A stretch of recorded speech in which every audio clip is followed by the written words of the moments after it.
Greetings and Happy New Year, our dear esteemed viewers. Thank you for joining us for the first episode of the weekly business roundup in the year 2024. And as you know, business never sleeps, so let's take a look at the highlights. Visiting speakers visit Cipla Quality Chemicals Industries. ERA announces new power tariff reduction. We get an insight into what the non-aligned movement is all about. We also find out what PSFU plans to do in hosting the East African Business and Investment Summit 2024 alongside the NAM and G77 plus China conferences. For all these and more, stay tuned. It's time for business. In our first story, the Electricity Regulatory Authority has announced a tariff reduction of 1.6% for the quarter of January to March 2024, which is equivalent to a total saving of 40.321 billion shillings to electricity consumers in Uganda. Let's have a look. In the first quarter of 2024, domestic electricity consumers will remain paying 250 shillings per unit for the first 15 units, while the units above the lifeline from 16 to 80, there has been a 1% reduction, now costing 797 shillings. We will continue to implement the domestic cooking tariff, declining block, at shillings 412 per unit, to encourage domestic consumers to cook using electricity. Commercial consumers will enjoy 1.8% tariff reduction from the 611 shillings and 8 cents they have been paying to 600 shillings and 6 cents per unit. The average annual base tariff reduction compared to the quarter 4 tariff stands at 1.6%, which is equivalent to a saving of 40.321 billion Uganda shillings to the consumers of electricity. That is a budget for a ministry. That is a budget for Electricity Regulatory Authority.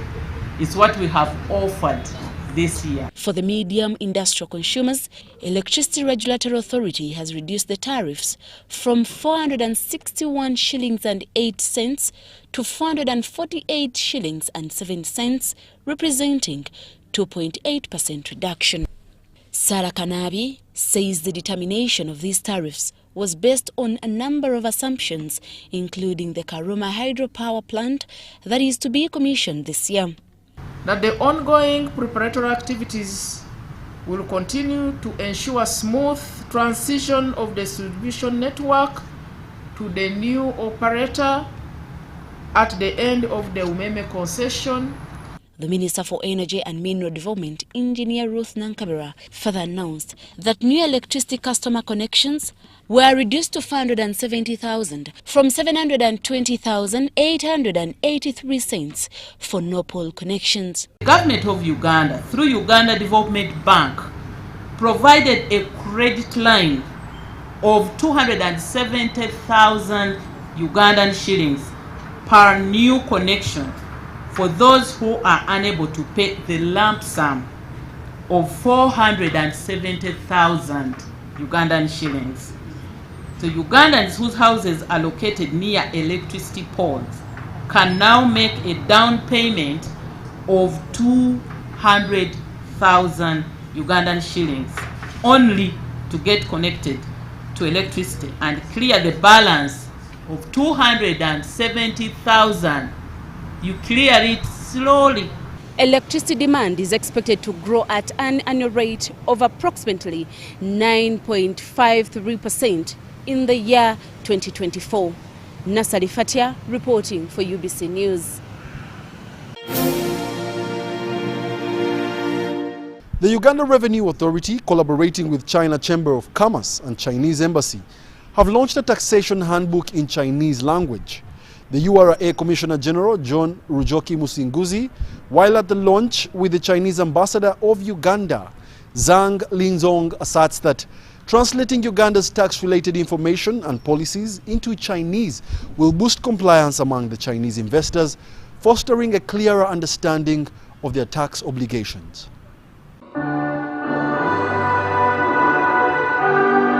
Uganda Revenue Authority Commissioner General John Musinguzi says This launched taxation handbook is a comprehensive strategy to simplify Uganda's taxation policies in the native Chinese language, catering to better understanding among Chinese investors in Uganda. With China remaining Uganda's largest trading partner, Musingos believes that steps taken by URA to come up with this handbook will encourage increased voluntary compliance in revenue collection. Thank you very much for coming for this great function when we launch the tax handbook translation into the Chinese language.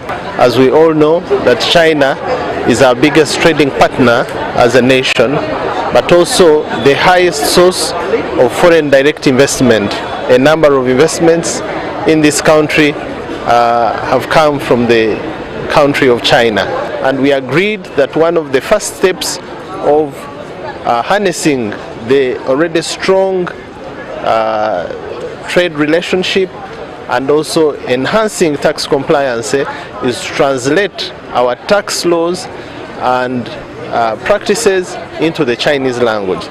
We are only saying we can also have a direct relationship with our taxpayers, but also secondly, when we deal directly, then you eliminate chances of misrepresentation, because many times we've been misrepresented by the middlemen in between. The Chinese ambassador to Uganda, Zhang Lizong, says the introduction of the Chinese language version of Uganda's taxation policies is timely and aims to enhance communication regarding tax regulations and incentives. This initiative seeks to eliminate language barrier tendencies often faced by Chinese investors during the tax remittance process. So I think this publication is at the right time. It will help them to understand these tax policies and follow these procedures. The chairman of China Chamber of Commerce, Li Jincheng, says this launch taxation handbook will facilitate trade and ease the process for Chinese investors to conduct business in Uganda while ensuring adherence to the country's taxation policies. So I think that's the only challenge. If they don't understand properly, they cannot do it properly. So I think this time, when we translate this book and we handing over to our members, they will understand it well and carry out the work it well. We realized to translate this book, this handbook from English to Chinese, is very important to make the investors to understand the law from URA. With more than 98 Chinese business companies operating in Uganda, the launch of this taxation handbook in Chinese language by the URA Commissioner General is dubbed as a paradigm shift that will enhance compliance rate in revenue collection in this country. Crispus Arinitwe. A section of the visiting speakers of the Commonwealth has toured the Quality Chemical Industries Limited in Luzira. Led by the Deputy Speaker of Parliament, Thomas Tayebwa, the familiarization is to expose Uganda's medical production capacity to the international world. On Friday afternoon, a section of visiting speakers and presiding officers who are in Uganda to attend the 27th conference of the speakers and presiding officers of the Commonwealth visited CIPLA Quality Chemical Industries Limited in Luzira. Thomas Tayebwa, the Deputy Speaker of Parliament, led the delegates who were taken round the manufacturing plant at CIPLA by Emmanuel Katongole, the Executive Chairman of CIPLA.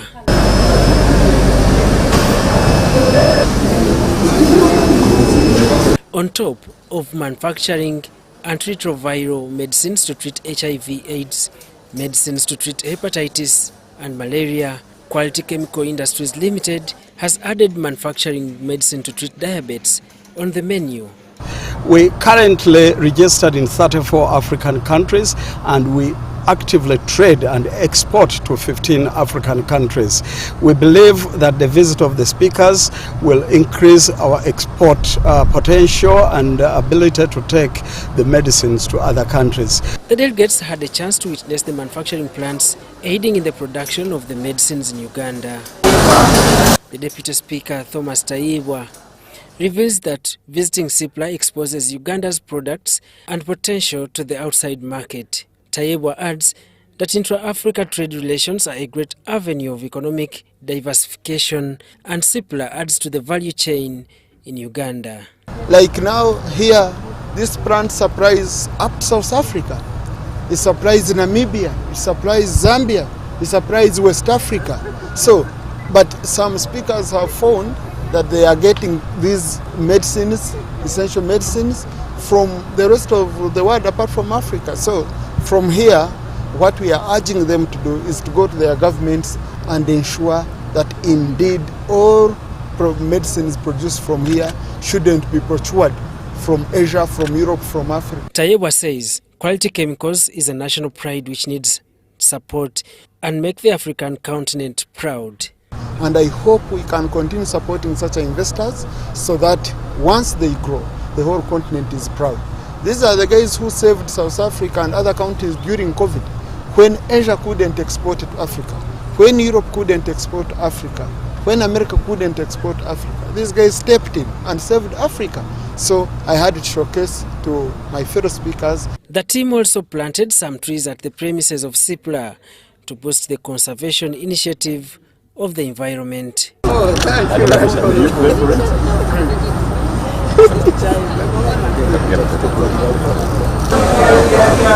The speakers and presiding officers of the Commonwealth later visited Parliament of Uganda, where they were taken on a tour by both the Speaker of Uganda's Parliament, Anita Among, and her Deputy Thomas Tayibwa.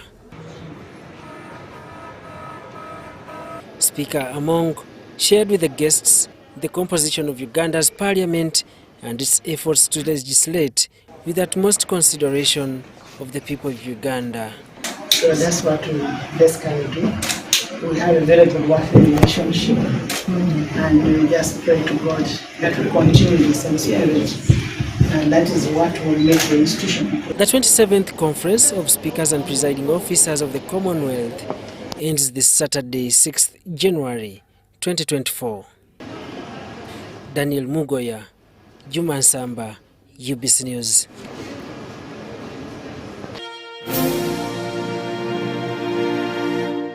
Uganda needs to take advantage of the upcoming non-aligned movement and G77 plus China summits to market the country beyond just the international attention.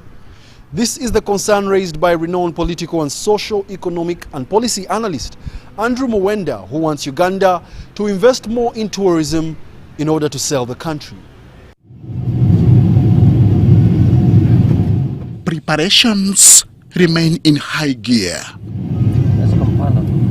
with stakes remaining equally high. It follows as Uganda gears to host the non-aligned movement and G77 plus summits. NAM is an acronym.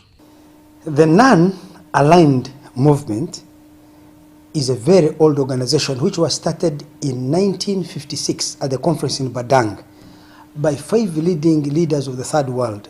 That was President Kwame Nkrumah of Ghana, Joseph Tito of Yugoslavia, Prime Minister Jawahar Nehru of India, Sukarno of Indonesia, and Gamal Abdel Nasser of Egypt. The idea was that at that time, the world was divided into 2 blocks. The Western bloc, led by the United States, it was liberal democratic capitalism. And the Eastern bloc, which was socialist, led by the Soviet Union at the time. These leaders felt that when you have 2 elephants fighting, it is the grass that suffers. That in the competition between the big powers, poor countries should avoid getting drawn into taking sides. A similar explanation is given towards understanding the G77 plus. The G77 was created as a forum of poor countries, the poorest 77 countries, to share economic ideas on how they can cooperate among themselves. Remember, it was called the South-South Cooperation, how they can cooperate to enhance their own economic development. So one was, how do we organize ourselves to avoid entanglements in global power politics. This was created, how do we cooperate to promote trade and investment within ourselves so that you can also grow and catch up with the rich world. These are the summits that Uganda will host in mid-January 2024. How you exploit the conference to create business opportunities for your private sector and for your tourism industry is another thing. To be honest with you, I think that Uganda will lose a very big opportunity. I'm in this hotel. I don't see anything that I can look through, whether on television or a coffee table book, that makes me sit and go through and say, well, when I come back, I must go visit gorillas. When I come back, I must go and visit this resort or this great lake or this river or this escarpment or this waterfalls or this. That is where my disappointment is. That we have these great conferences. They're going to bring a lot of attention to Uganda, but we haven't done much to retain or to capture the attention of conference visitors to become visitors for other things that we have to sell. Mwenda is impressed with the level of Uganda's preparedness, especially on social amenities. Uganda has built an amazing conference facility. You'll be able to film it next week when it's finished. It has a 3,800-seater auditorium. It has 16 breakout rooms, and these breakout rooms are connected to another 16 breakout rooms of the old Munyonyo, Speak Munyonyo Resort. He is, however, not welcoming to the way the road infrastructure has been handled, especially in Kampala. I hope this teaches us, and it won't, that we need to invest in building and beautifying our city so that whenever visitors come, the first impression they get on their eye is that this country is moving forward. You know, I had my grandson, Cedric Babu, you know him in Dilemma, has a son, he's just 17 years, called Amani. He studies in the United States. I sat with him for 20 minutes. The boy articulated his disappointment about Kampala as he has grown in it, looked at it. He's a 17-year-old kid. I just felt so embarrassed. As for the expectation from the conferences, Mwenda wants both NAM and G77 to take a position on Russia-Ukraine and Israel-Palestine conflicts. Ukraine is in the situation it is because it did not seek non-alignment. It sought to enter NATO, to become part and parcel of what we can understand the historical reasons why they should feel threatened by Russia. But the strategy they took, you can see where it has led them. So I would want to see NAM develop a position to say, we as non-aligned countries, we want Ukraine to be non-aligned, to join our group. It will not be a member of NATO, maybe it will not be a member of the EU. The 19th summit of the non-aligned movement will be held in Kampala from 15th to 20th January 2024. 100 member states, 18 observer countries, and 10 observer organizations are expected to attend the conference, themed on deepening cooperation for shared global affluence. Henry Okrut, UBC.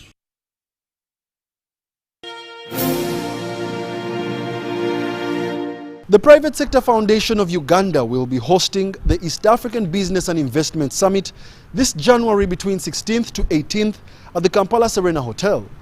We spoke to Francis Chisirinya, the Chief Membership Officer at PSFU, and he shares more insights about the forthcoming event. Good afternoon, Mr. Chisirinya. Good afternoon, Mark. How are you? I'm fine, and yourself? How is it at Private Sector Foundation? Because I feel like right about now there seems to be quite a lot happening alongside the preparations for the non-aligned movement. Yes, quite a lot of excitement at the Private Sector Foundation because of the opportunity for us to serve our country in preparation for the upcoming non-aligned and G77 summits. We do have the East African Business and Investment Summit, and PSFU, in conjunction with the Ministry of Trade and Ministry of Foreign Affairs are organizing this. So I want to understand something, because we're calling it the East African Business and Investment Summit. To what level is the region included in organizing this? Because I know that PSFU is spearheading this organization. Yes, if you look at the number of countries that are within the non-aligned movement, there are over 120. And the countries that are in G77 are around 137. Now, almost all countries in the non-aligned movement are in the G77. So, and these countries comprise today about 70% of the world's GDP.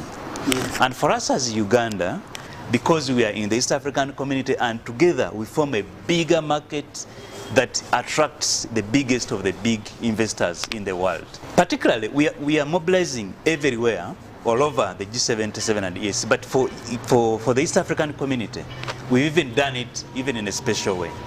We have engaged similar organizations like ours in Kenya, in Tanzania, in Rwanda, in Congo, in Sudan, and they are effectively doing a lot of mobilization for the East African business people to be coming and participate in this forum. In fact, as I speak, we do have over 87 registered credible business people from outside, from the ESC, who are coming to participate in this particular event. And this is just today. The registrations are still continuing. So now you see the ESC is really going to be involved. Secondly, the ESC is also going to participate. The investment authorities within the different countries are going to present the priority investment opportunities within their countries. So that if you have Kenya, Uganda, Tanzania, Rwanda, Burundi, everybody presenting to the investors that will be coming, will be putting forward a regional approach to investment and doing business in the region. Now, in terms of the days, and what days are these? What days is the summit going to be happening, and where exactly is it going to be happening? So we are having the summits. They are beginning on the 15th of January. Then on the 16th and the 17th for 3 days. So from 15th to 17th, that's when we are having the investment and business summit. Now we are going to be in Kampala Serena Hotel, and the program will always begin at 8 in the morning and end later in the evening with so many activities that are going to involve the business community. So this forum is a big opportunity for Ugandan and East African business people to showcase, show yourself to the investors who are coming from the rest of the world, the big investors from the Middle East. They have big monies and they're looking for opportunities. The big investors from India, the big investors from South Africa, they are looking, and the other countries. So it is your opportunity as a business person to show yourself. Come and participate in the exhibition. You'll have an opportunity to show your products to these people. There are also opportunities that we'll have, so that where businesses will talk one-on-one with the other business people. You know, the opportunities for business to business, you know, one-on-one. You sit in a lounge format, very comfortable area, and meet the other business people and talk business. And we think this forum should give Ugandans the opportunity to crack deals. Okay, first of all, in those who are looking for investments, looking for finance, get money from these guys. 2, get technology from these guys. 3, get markets in these countries. As I said, these are the countries, the biggest destination of most of our products right now. So they will give you a very big opportunity for business people. So I would like to know, between now and then, how does a business, a local business, take part, and how do they register to be a showcaser?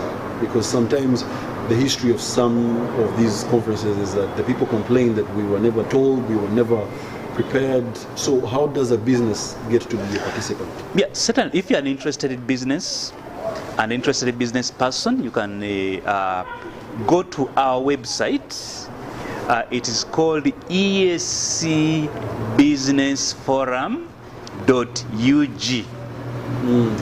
escbusinessforum.ug. All of those are small case. So when you go to the website, it will show you the opportunities that are there to exhibit, to sponsor, to participate as a delegate. But also, for people who are traveling from elsewhere, those who want to experience Uganda, Uganda has a lot to offer. So our tourism sector has packaged a number of tours and excursions the people that are coming from elsewhere can participate in. Are these already confirmed in that guests have already been booked to take particular trips and routes, or it's going to be dependent on their interest when they come and whether they want or not? Because I feel like then if this is the case, then that would not really guarantee us benefiting as much as we should. No, the lessons we've learned from the previous events and conferences we've held is that we tell the delegates who are coming, we tell them about these opportunities when they are here. Yet they plan for months for them to come. So their itineraries are already restricted. They fly in on a particular day and leave on a particular day. Now, what we have done this time, that we have given this information even before. So as somebody is registering, that information is available for them. So they can choose and say, if this conference is beginning on the 15th, I would like to go and see Uganda. There is a package for 5 days. So they can book a package that can start before, then after they have done with them, they come and do the conference. Or they can do after the conference. Or if they are accompanied, then the whoever has accompanied them, there is a program for them. So our belief is that the business people, and especially the tourism sector, will be able to take advantage of the travelers who are coming. Now, for the business community, ladies and gentlemen, the G77 and NAM are such big coalitions. So you can only have, I think in a lifetime, you can only host it, you can see it hosted once. So for us who are now doing business right now, I don't think we are going to see Uganda hosting another NAM in our lifetime. But it is a very good and a big opportunity for us to take advantage of.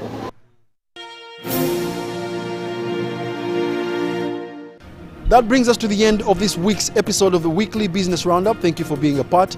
My name is Wadulo Mark Arnold. Catch us on the next, same time, same place. From the team, we must say good night.